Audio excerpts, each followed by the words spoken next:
Assalamualaikum warahmatullahi wabarakatuh. Jadi, saya Muhammad Yunus Aprian akan menjelaskan tentang lanreotip peptide yang terikat secara elektrostatis konjugat nanopartikel emas untuk meningkatkan penyerapan dalam sel kanker positif SSTR. Di sini untuk pendahuluannya, penerapan nanoteknologi dalam pengembangan terapi lanjutan untuk berbagai penyakit, termasuk kanker, semakin meningkat secara khusus. Nanopartikel logam sangat menarik karena biokompatibilitasnya dan toksisitasnya yang rendah. Nanopartikel emas atau AUNP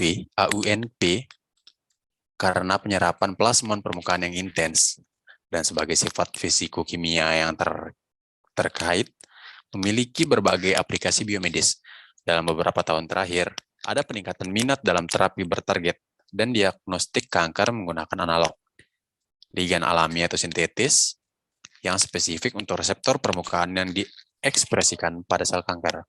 Sebagai contoh, ligan untuk somatostatin, folat, atau faktor pertumbuhan epidermal, faktor pertumbuhan endotel vaskular, dan reseptor integrin digunakan untuk mengembangkan sistem penghantar obat anti kanker yang ditargetkan.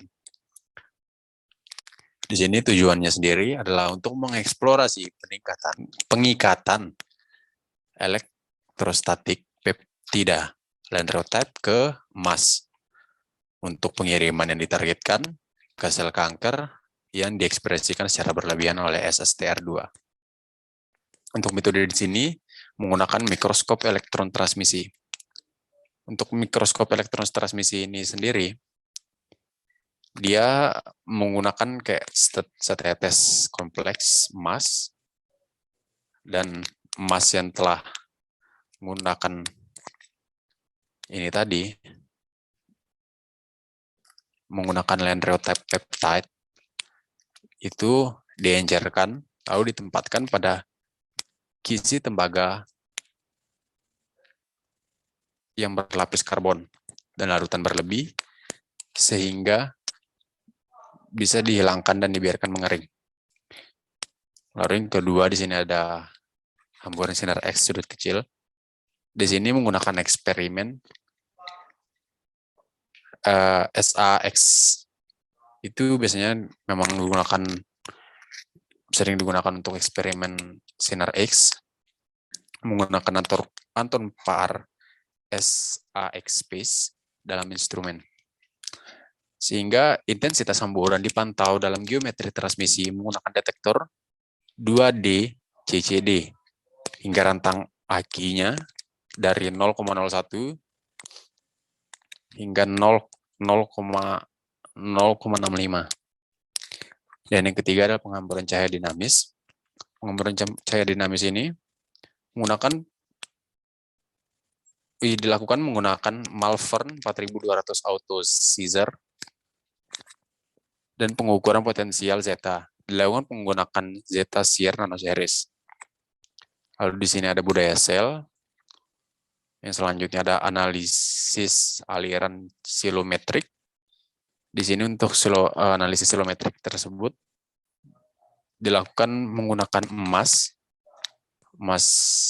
biasa, lalu dan emas yang telah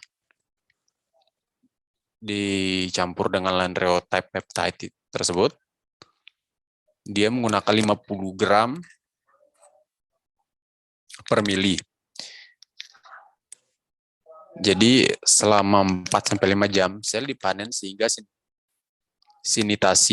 isinisasi dapat difiksasi menggunakan etanol 95% dingin dan kemudian disuspensikan kembali ke dalam PBS. Lalu yang keenam, untuk PBS sendiri adalah fosfat buffer selin. Jadi bisa digunakan untuk analisis silometrik tersebut. Lalu yang keenam ini adalah mikroskop konvoka. Untuk mikroskop konvoka, ini sel diukur semalaman dan kemudian dirawat dengan 10 gram per mili emas, dan emas ini apa namanya, lanreotide peptide, emas lanreotide peptide ini yang ditandai secara fluoresensi selama 4 jam. Yang ketujuh adalah mikroskop fluoresensi. Sel di sini nih sel dicuci lagi dengan PBS. Yang tadi PBS itu prostate buffer cellin. Lalu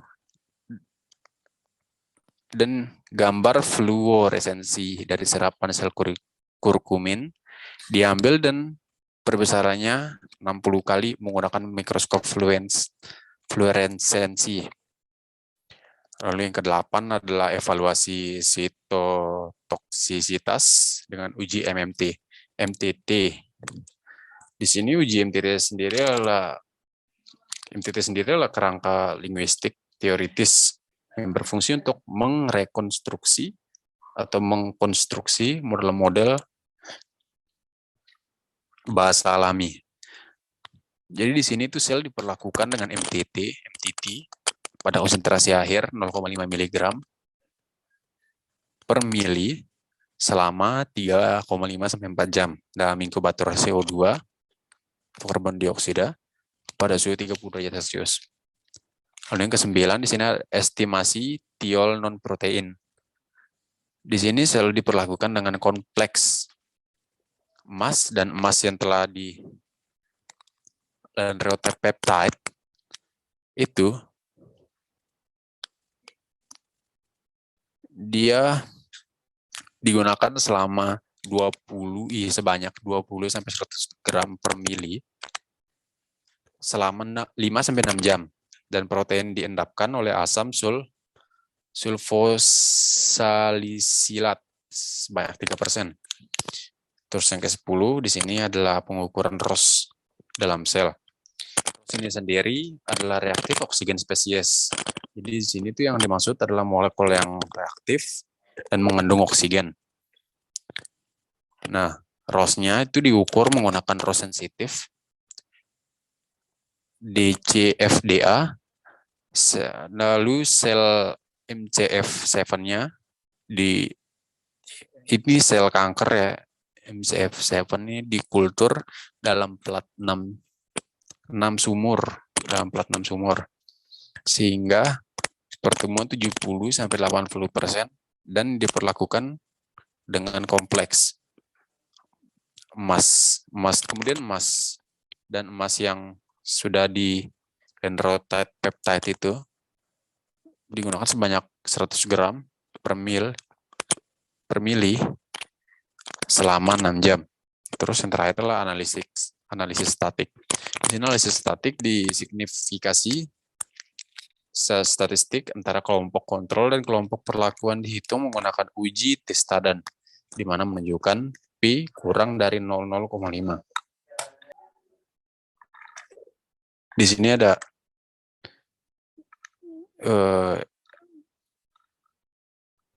penjelasan yang tadi saya jelasin, peningkatan lanreotide dengan nanopartikel, lalu peningkatan penyerapan seluler kompleks saun api dalam sel positif, peningkatan generasi ROS, dan sitoksitas oleh kompleks emas yang sudah di lanreotide peptide. Nah, kita menyampai kesimpulan. Kesimpulan di sini adalah peningkatan lanreotida yang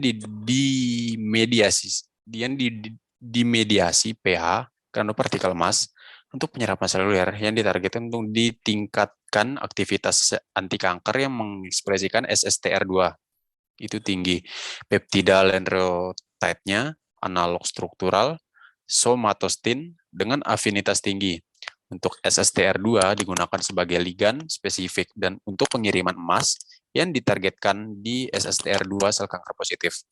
Peptide lanreotide menjalani praktikan sendiri dalam air untuk membentuk nanotub dengan diameter karakteristik tergantung pada konsentrasi dan pH medium. Dengan mengontrol pH, bahan halus seimbang tingkat protonasi dalam peptida dapat dicapai yang memungkinkan peningkatan peptida yang efisien tanpa mengubah stabilitas kinetik nanopartikel.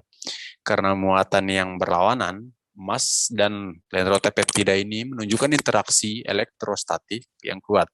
Dan karenanya pH larutan diamati memainkan peran yang penting dalam peningkatannya serta koloid stabilitas. Khususnya emas yang dibatasi lenrotate peptida menunjukkan penyerapan preferensial dalam sel pengekspresi SSTR2. Itu tinggi karena afinitas tinggi lenrotate peptide tersebut terhadap SSTR2. Peningkatan toksisitasnya yang diamati melengkapi pengiriman selektif kompleks emas.